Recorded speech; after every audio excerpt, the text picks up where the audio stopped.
নতুন বছর শুরু হলো করোনার ওমিক্রন আতঙ্কের মধ্য দিয়ে।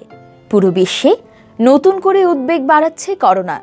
শুধু গত এক সপ্তাহেই নতুন করে কোভিড আক্রান্তের সংখ্যা বেড়েছে প্রায় 11%। সাধারণ সর্দি কাশি দিয়ে শুরু হলেও ওমিক্রন আক্রান্তদের শরীরে পরবর্তীতে নানা উপসর্গ প্রকাশ পাচ্ছে।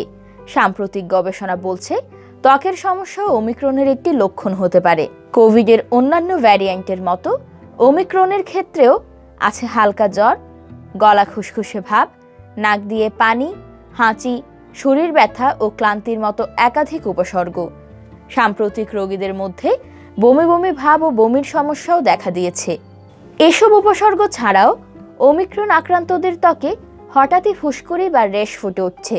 ত্বকের সমস্যা ছাড়াও কোভিড আক্রান্তদের কারো কারো আঙুলে ও পায়ের পাতায় লাল অথবা বেগুনি ফুসকুড়ি দেখা যাচ্ছে, যা থেকে জ্বালা যন্ত্রণা হচ্ছে বলে খবর মিলেছে। ত্বকের রেশ মূলত দু ধরনের হতে পারে বলে মত বিশেষজ্ঞদের।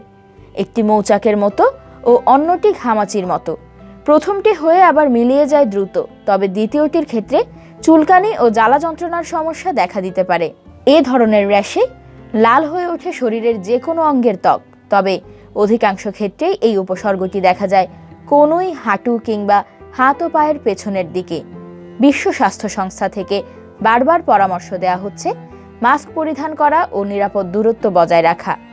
করোনার তৃতীয় ঢেউ থেকে রক্ষা পেতে সচেতনতাই হতে পারে একমাত্র হাতিয়ার।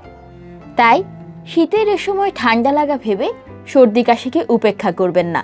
সন্দেহ হলেই করোনা পরীক্ষা করুন।